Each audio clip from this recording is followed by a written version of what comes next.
Today we're going to be making a simple bracelet with the toggle as the star.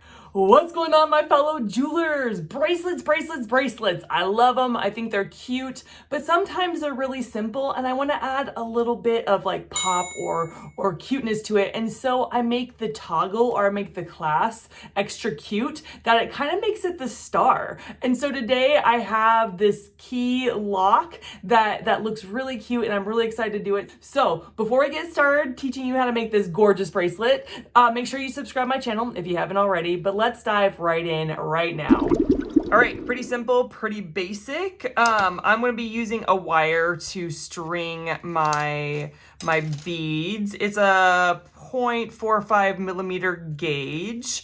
I've never used string. I don't know how to tie all the knots. If you do, you're amazing. I think you're amazing. So you could use string if you want to for this bracelet. So I'm gonna start stringing my beads. I just did a live video. I usually do live videos to show my latest inventory of what beads I have on my website. And these beads were on there. I think they're so pretty. They're real stone, they're purple. I think they're really great. They're like, I would say a 10 millimeter, sometimes 7. They're kind of irregular in the sizes, but I think they're really pretty. So I'm just gonna string them on my wire, and then we'll get to the next step. It's really easy. We just string beads and put a clasp on. Super easy peasy. I love it. I love it when jewelry pieces are easy but really cute. So this one is that.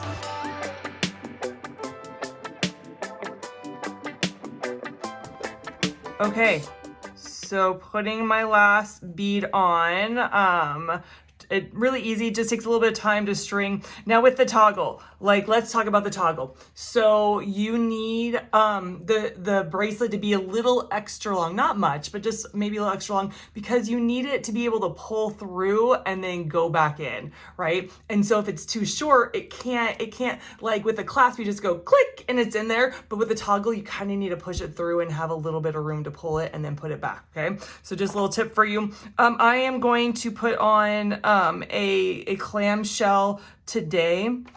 So I'm gonna put my clamshell on, and then I'm going to put my crimping bead. I'm gonna put on my crimping bead. So I am going to put the crimping bead way at the top and squeeze down like so. I don't want the wire flush, like I don't want it right like where you can't see it. I just want a little bit to see it.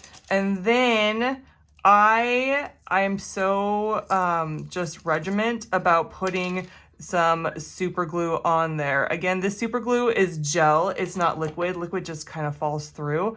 But just a little bit of gel. Ooh, like this. That was the easy side. The other side is a bit harder, okay? So follow me here. So I'm going to push this through. I'm just gonna double check to see if this is the length I want. When I'm making a bracelet, you have to remember that you're adding on a clasp, and that clasp can add on about 1 inch to 1.5 inches of length on your bracelet. So you may be like, oh, I need this length, and you do a ton of beads on there, but make sure that you add into the equation how big your clasp is. So I'm just gonna try it out, because this is for me, y'all. Like this is for me because it's cute, and it's a little long. It's a little long. I might, when I cut it, I never like to cut off my spool till the very end.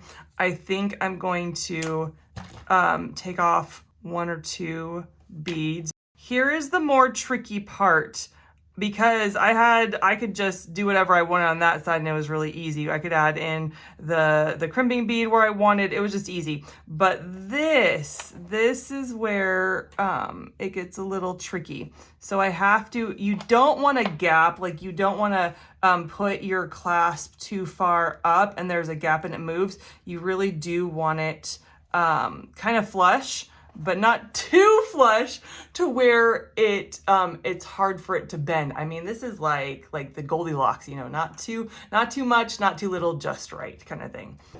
I don't know where my long nose pliers went, because I usually need them to crimp my crimping bead in this.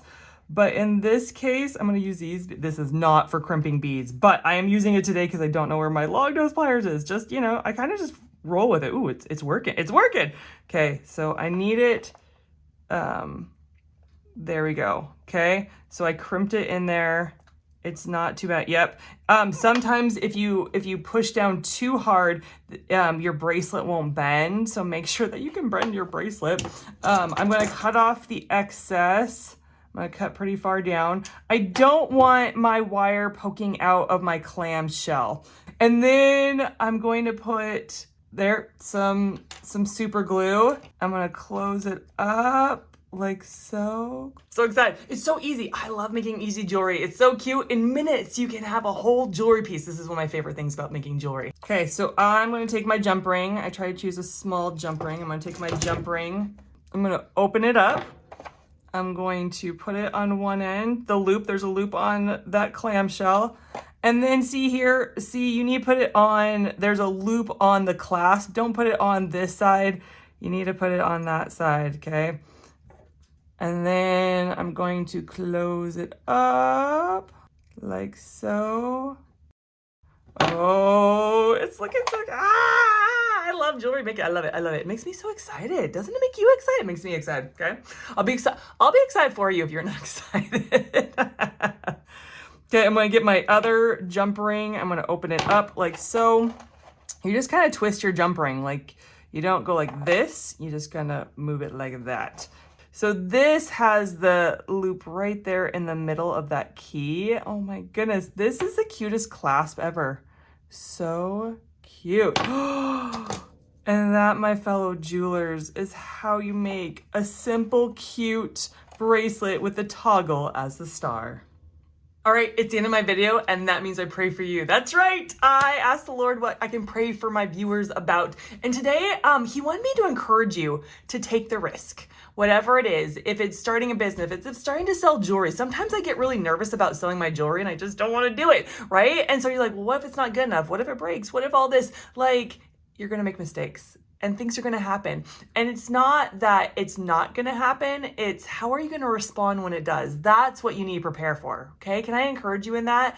Like mistakes are going to happen. You're going to fall, but get back up again, right? Like only quitters don't succeed. That was so profound to me when a pastor said that. He's like, you will succeed if you don't quit. But if you quit, you'll never succeed, right? Okay. I'm going to pray for you that you're going to have enough strength, as we say, enough guts, that God would give you the boldness to do it. So God, thank you that you want my viewers to do whatever it is you're putting on their heart, God, whether it's to start the business, whether it's to start selling, whether it's to say something to somebody, right? Whether it's something on the job they have to do, God, give them the boldness, God, may they just do it, whatever it is on their heart. God, I pray they would take the first step and then the next step and the next step, but just help them take the first step at least. God, give them the strength to do it. May they not fear failure. May they not fear mistakes. May they say, bring it on, but may they respond correctly. God, thank you that you're good. Thank you that you're kind. And thank you that you want to give us the boldness we need to do the things that you put on our hearts. In Jesus' name, amen. All right, guys, thank you so much for tuning in. I love simple and easy. Guess what? I'm going to catch you on the next one right here, right here, right here. All right, bye.